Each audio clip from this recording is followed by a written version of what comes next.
हम बात करने जा रहे हैं अमेरिकन वीजास के बारे में।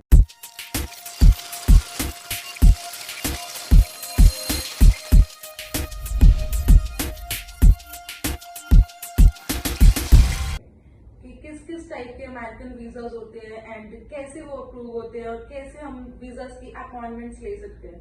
सो आज हम ये वीजास के बारे में क्लियर करेंगे mister Deepak Yogeshwar sir. And मैंने रिक्वेस्ट करना चाहूंगी कि सर प्लीज पब्लिक को बताएं कि किस किस टाइप के अमेरिका के वीजास होते हैं। देखिए अगर हम हिमांशी बात करें वीजा कैटेगरी की, A to U categories of visa जिसमें B1, B2, F1, F1 तो आमतौर पे लोगों को यही पता है। बट जैसे J कैटेगरी वीजा होते हैं, H1 भी आपने बहुत सुना है, कई बार हमने वीडियो देखे हैं उसकी। देन एक फियांसे कैटेगरी होता है जिसको हम K1 बोलते हैं। तो नंबर ऑफ कैटेगरीज। तो what really the problem happens is, तो जैसे कंसल्टेंट्स हैं तो they know just 2-3 categories of visa. But ये जरूर है कि जब भी आप अपना अमेरिका में फाइल करें तो at least you should be known about किस कैटेगरी में फाइल कर रहे हैं।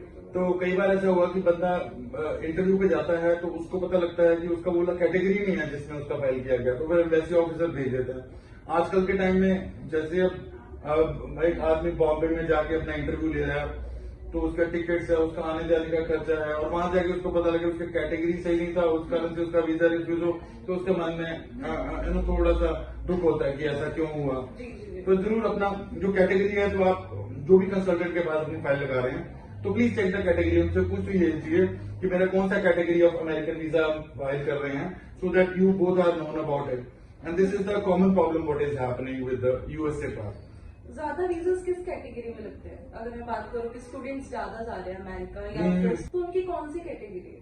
देखिए आजकल के टाइम में अगर आप बात करो, जब कोरोना खत्म हुआ था तो आप ये करीबन 2022-21 में जब मैंने उस पर वीडियो बनाया था। अच्छा। मैंने कहा जिस टाइम ये अमेरिकन एम्बेसीज ओपन होगी तो आपके ये जो अपॉइंटमेंट्स हैं एकदम से ही फिल हो जाएगा, क्योंकि वो सारे वेट कर रहे थे। तो आजकल की डेट की बात करो तो बहुत डिफिकल्ट से अपॉइंटमेंट मिल रही है, बट हम दिलवा रहे हैं लोगों को जिनका अर्जेंट अपॉइंटमेंट्स लेके।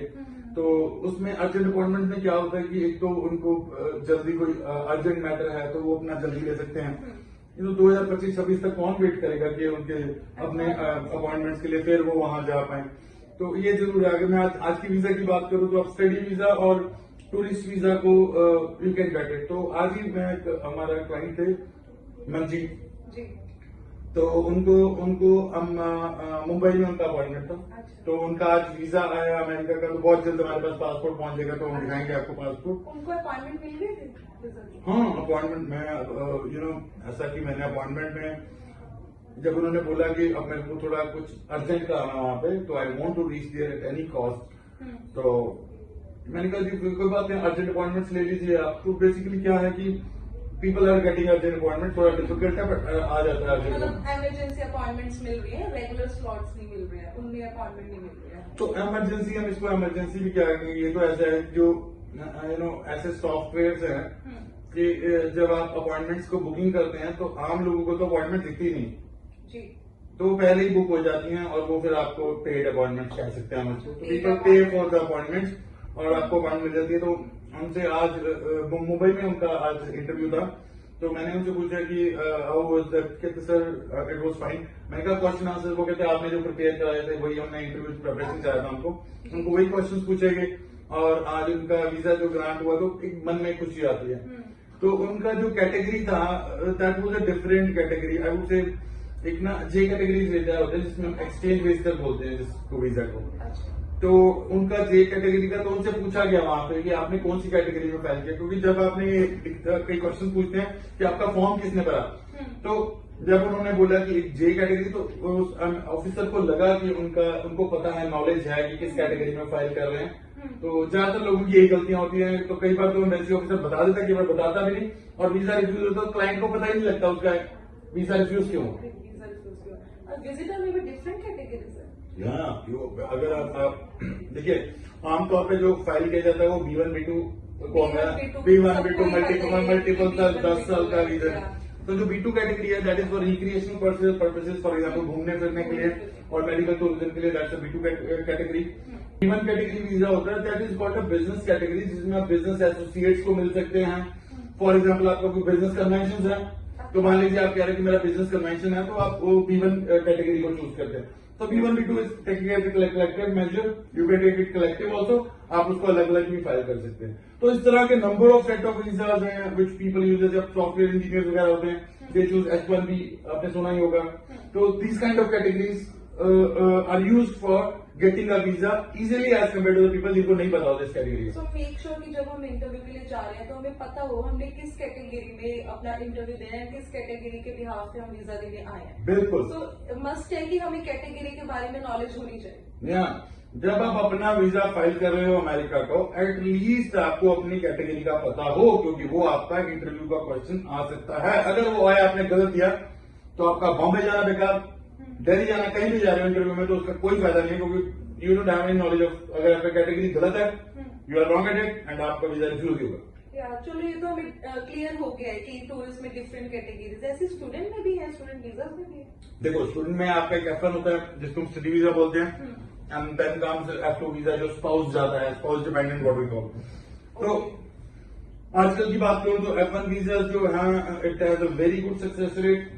तो अगर F1 वीजा में हम देखते हैं तो आई वुड से अप्रोक्सीमेटली 80 to 85% सक्सेस रेट अच्छा चल रहा है। ओके, बट फिर अपॉइंटमेंट्स में दिक्कत आ रही होगी, वो अपॉइंटमेंट्स नहीं मिल रहे हैं स्टूडेंट्स। तो मेरे पास आई अंडरस्टैंड, देखो अपॉइंटमेंट्स में क्या है कि वो एक अरेंजमेंट है जिससे कि लोग अपना अपॉइंटमेंट्स ले रहे हैं।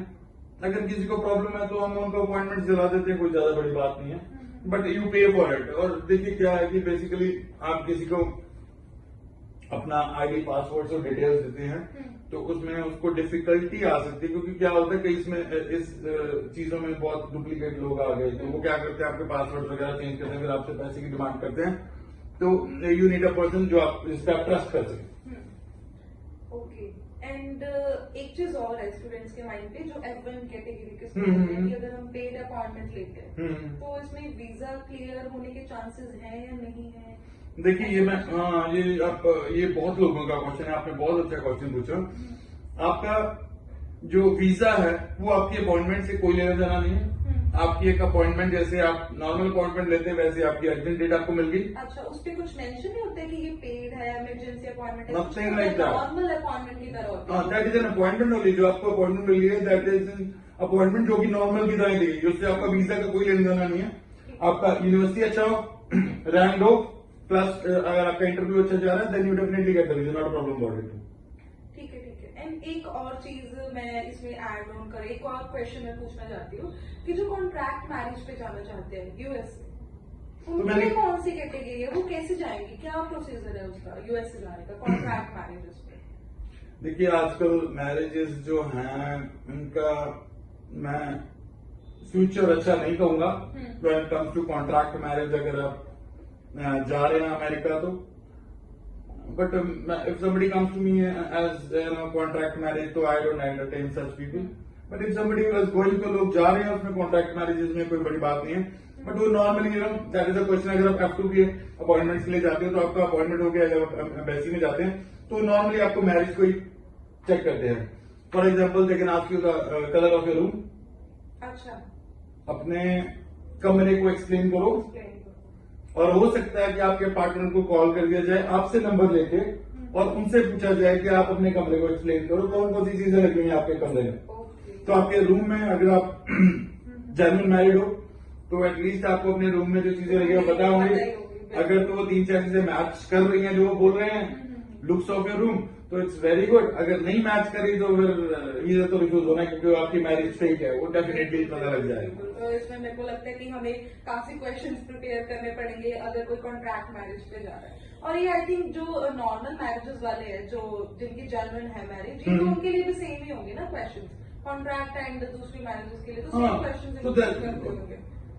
कॉन्ट्रैक्ट मैरिज जो कर रहा है उसको पता है, पता है कि इन्वेस्टिंग वाले को थोड़ी पता है कॉन्ट्रैक्ट मैरिज है। तो वो तो उन्होंने नॉर्मल क्वेश्चन पूछने हैं, और ऐसे क्वेश्चन में अगर उन्होंने ऐसा क्वेश्चन पूछ लिया तो बहुत डिफिकल्ट हो जाता है कि रूम को थोड़ी एक्सप्लेन कर पाओगे, लास्ट गिफ्ट क्या दिया था, लास्ट शॉपिंग कहाँ करनी थी, तो they can ask number of question. तो ये एक प्रिपरेशन का पार्ट है। तो ये जो आपका कंसल्टेंट है उसका एक रिस्पॉन्सिबिलिटी बनता है कि वो आपको एक्सप्लेन करे कि आपको किस तरह से आंसर करना है क्वेश्चन को। That's very helpful. आज अगर मैं बात करूं जिनका अमेरिका का वीजा, जो मैं मंजीत की बात कर रहा हूं, तो ही वॉज लाइक उनका जो थिंकिंग था, माइंडसेट में he was very focused on the interview. अगर मैंने उसको कोई इंटरव्यू का क्वेश्चन प्रिपेयर कराया, उसके कोई उसमें क्वेश्चन था या आंसर, अब अगर मैं उसको सेटिस्फाई कर पाया तभी जाके वो आगे वाले को सेटिस्फाई कर पाएगा, क्योंकि अगर उसको ही अंदर से कंफ्यूजन है तो वो उसका आंसर भी कंफ्यूजन में ही रहेगा और वो देगा भी वैसे। और अमेरिकन एम्बेसी में वो एम्बेसी ऑफिसर से ज्यादा आई वुड से वो साइकोलॉजिस्ट है जो आपको फेस को पढ़ लेते हैं, आपके एक्सप्रेशन को पढ़ लेते हैं and many of the times fake चीजें पकड़ी जाती वो है। अपनी वाइफ के साथ गए हैं या फिर उन्होंने सिंगल अप्लाई किया था? हस्बैंड वाइफ एंड 2 बच्चे। हस्बैंड वाइफ 2 बच्चे भी हैं साथ में जो जा रहे हैं? हाँ, एक 16 ईयर्स का बेबी है, बेटा है उनका, और एक 12 ईयर्स की तो उनकी कौन सी कैटेगरी है? वो कौन सी category? B1 B2 that was for B2 category. B1 B2 को सिलेक्शन पे आता है, तो B2 is for recreation purposes, that is for घूमने। और जो मुझे पता था वो I that is a secret of client, तो आई कांट टेल। सो जो बच्चे थे उनके साथ उनका भी इंटरव्यू हुआ था?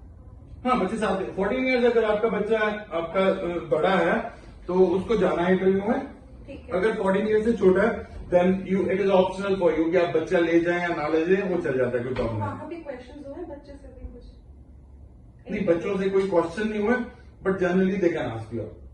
ठीक है, फॉर एग्जाम्पल अगर मान लो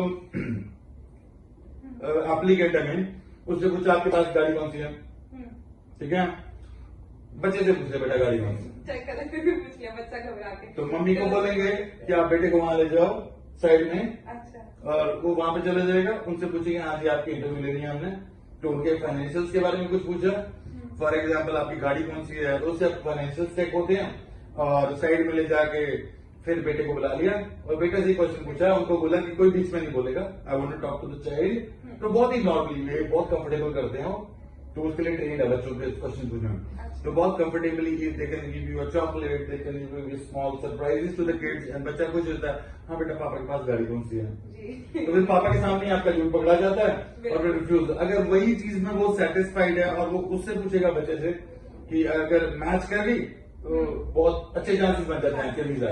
बिल्कुल। सो मैं यही बोलना चाहूंगी सबको कि जब आप अपने इंटरव्यू के लिए प्रिपेयर कर रहे हो, सो मेक श्योर कि आपको आपकी कैटेगरी भी पता है एंड क्वेश्चंस के ऊपर भी आप फोकस करो।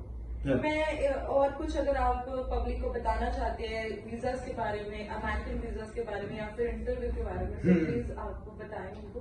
देखिए, अगर मैं अमेरिकन वीजास का एक बहुत ही गूढ़ ज्ञान की बात करूं, एसेंस जिसको हम बोलते हैं, एक इत्र होता है, इत्र is a concentrated form of perfumes. तो अगर मैं उसका आपको इत्र देना चाहूं तो आई वुड रियली से कि जब भी आप अपना इंटरव्यू के लिए जाते हैं अमेरिका में, तो make sure that you should be quite comfortable with the breakfast what you have. Generally people morning में ही लेते हैं अपना इंटरव्यू स्लॉट्स, तो breakfast comfortable and any kind of question जो भी आपको इंटरव्यूअर आपका प्रिपेयर करा रहा है, अगर आपके मन में उसके रिलेटेड कोई भी क्वेश्चंस हैं उनसे जरूर क्लियर कीजिए, क्योंकि अगर आप क्लैरिटी नहीं आएगी और वहां पे वो वाला क्वेश्चन आ गया तो आपके फेस पे दिखने लग जाएगा कि आप उसमें कॉन्फिडेंट नहीं हो, और वो उसी क्वेश्चन के आंसर को पकड़ के उसमें से नया क्वेश्चन पूछेंगे, उसमें नया क्वेश्चन, और वहां पे आप कंफ्यूज दिखोगे, और वो इस चीज को बहुत कैटेगराइज करते हैं। और हो सकता है कि वो आपकी शक्ल देखें, हो सकता है आपकी शक्ल बिना देखें, बट वो टाइप कर रहे हैं आपके सारे आंसर्स। अगर आप सेकंड टाइम अप्लाई कर रहे हो तो मेक श्योर तेरा पुराने वाले जो क्वेश्चन आंसर्स हैं उसकी आंसरिंग आपके पास होनी चाहिए। तो इसमें आपकी हेल्प करता है आपका इंटरव्यू, जो आपको पुराने क्वेश्चंस के जो आपके आंसर आपने गलत दिए थे, क्योंकि आपको पता नहीं उसने अपने पॉइंट में क्या लिखा, तो जो वीजा ऑफिसर है वो आपके नोट्स बनाता है, तो आपके नोट्स एम्बेसी में पढ़िए जब आप नेक्स्ट टाइम अप्लाई करने जा रहे हो, सेकेंड टाइम या थर्ड टाइम, तो पिछले वाले जो क्वेश्चन आंसर्स में जो आपका इंटरव्यूअर है अगर वो स्किलफुल है तो उसमें से ही आपको प्रॉब्लम बताएगा कि आपकी प्रॉब्लम कहां पे थी, आप अगर उसको सही आंसर्स बता दे जो आपने दिए। अगर उसके वहां पे क्वेश्चन दोबारा से वही वाले क्वेश्चन पे फोकस करेगा ही करेगा अमेरिकन एम्बेसी वाला ऑफिसर जो है, और आपको उसका आंसर में उसको सेटिस्फाई करना है, एंड अगर आप सेटिस्फाई कर रहे हो तो वेरी गुड चांसेस कि आपको वीजा मिल जाए। So these are the scenario I would say that people should know. Record रहता है आंसर्स का, ये सेम स्टूडेंट वीजास में भी रहता है? जो भी आप देखिए जिन्होंने अमेरिका में इंटरव्यू दिया ना, तो first of all I will say कि जो आप उनसे बात कर रहे हो, दैट्स एक इनसाइड स्टोरी बताता हूं आपको। बेसिकली आप जो भी इंटरव्यू दे रहे हो और जो आपकी इंटरव्यू से बात हो रही है वो सारी रिकॉर्डेड है। अच्छा, रिकॉर्डेड है? उनके पास आपकी वॉइस रिकॉर्डिंग है, जो आपने वहां पे बात की है, और वो टाइप भी कर रहे हैं, अच्छा। अपने नोट्स भी बना रहे हैं। नोट्स इसलिए हैं कि वो वीजा ऑफिसर को कौन सी चीज में वो सेटिस्फाइड था, कौन सी चीज में सेटिस्फाइड नहीं था। तो जहां पे नहीं था वहां पे आपको एम्बेसी ऑफिसर को जानना है कि वो किस चीज में सेटिस्फाइड नहीं हुआ। वो एक क्लाइंट है जिसने जाना है उसको कम नॉलेज होती है। अब हम एक्सपीरियंस है तो हमारे को क्वेश्चन आंसर्स में से समझ आता है कि कौन सा आंसर गलत दिया, तो उस पर फोकस करवा सकते हैं कि नेक्स्ट टाइम इसी पे ही वो फोकस करेंगे। Last kind of question. तो नोट्स जो है वो हमारा काम है क्लाइंट से पूछना जो सेकंड टाइम अप्लाई कर रहे हैं, और उसमें से निकालना कि क्या गलत था, उसी के बेसिस पे उसके क्वेश्चन आंसर्स बनाने। तो वो आपके जो आंसर्स हैं उनमें से क्वेश्चन निकालेंगे, आपको उसका आंसर में उनको सेटिस्फाई करना है, then you get the visa. तो this is very important for everybody using this. और आपकी वॉइस रिकॉर्डिंग एम्बेसी के पास पड़ी है, तो अगर आपने पहले इंटरव्यू दिया तो मेक श्योर जो पुराने वाला अगर आपका रिफ्यूजल है तो आपके इंटरव्यूअर को वो क्वेश्चन आंसर्स बताइए, और अगर वो अच्छा स्किलफुल है तो उसी के लिए आपको प्रिपरेशन करा देगा, जिससे कि आपके वीजा के चांसेस काफी अच्छे हो जाए। एंड एक टाइमिंग का आपने कुछ पहले बोला था कि कहीं मॉर्निंग का टाइम चूज करते हैं, कहीं नहीं, generally- इवनिंग का करते हैं। तो कई लोगों के माइंड में ऐसा होता है कि मॉर्निंग के टाइम में इंटरव्यूज क्लियर। देखिए, एक मैं बात बताना चाहूंगा, जो ये स्पेसिफिक टाइम्स हैं अमेरिकन एम्बेसी के जब आप वीजा स्लॉट करते हैं, जो मेरा माइंडसेट कहता है कि जब भी आप एक देखिए ना एम्बेसी में जा रहे हैं तो एम्बेसी में एक स्ट्रक्चर है। तो जब मैं इंटरव्यू प्रिपेयर कराता हूँ तो आपको एक स्ट्रक्चर समझाता हूँ कि कहाँ पे आपकी इंटरव्यू होगी, कैसे आप आगे बढ़ते हो, कैसे एंटर करोगे, कहाँ पे करोगे। तो आई वुड से कि आपको जो स्लॉट्स हैं वो 9, 9:30 के बाद के लीजिए। अच्छा। अगर तो मेरे फॉर एग्जाम्पल आज की डेट में अर्जेंट डेट्स हैं, राइट, तो अब तो जो मिल जाए तो बढ़िया है। बट अगर स्लॉट्स हो तो 9, 9:30 के बाद के आपके पास स्लॉट्स हो तो ज्यादा बढ़िया है, because the person who is setting up he is not started, उसने स्टार्ट नहीं किया अपना काम। और अगर आपके आगे वाला इंटरव्यू जो दिया जिस बंदे ने, उसने अगर इरिटेट किया वीजा ऑफिसर को, तो आई वुड रिकमेंड कि आप उनके पास मत जाइए इंटरव्यू के लिए।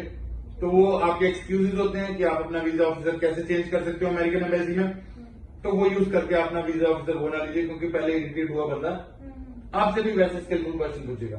देखो, ये एक ह्यूमन साइकोलॉजी है, अगर आप परेशान कर रहे हो तो उसका एक माइंडसेट बना हुआ है, तो वो आपसे क्वेश्चन पूछेगा, तो उसका इरिटेटेबल माइंड आपको प्रॉब्लम ना दे दे आपके वीजा में। तो आई होप गाइस आपको क्लियर हो गया होगा कि कैसे कैसे आपको अपनी इंटरव्यू देते वक्त किन किन चीजों पे ध्यान देना है और कौन कौन सी चीजों पे आपको फोकस करना है अपनी इंटरव्यू प्रिपरेशन के टाइम। सो अगर आप स्लॉट्स के बारे में भी और इन्फॉर्मेशन लेना चाहते हैं और अगर आप स्लॉट्स को बुक करना चाहते हैं तो आप नीचे दिए गए नंबर पे कॉल कर सकते हैं। एंड अगर आपको भी आपके अमेरिकन इंटरव्यूज में या अमेरिकन वीजाज में आपको हेल्प चाहिए तो आप विजिट भी कर सकते हैं एंड कॉल भी कर सकते हैं नीचे दिए हुए नंबर्स पे। Thank you so much. Okay guys, thank you so much.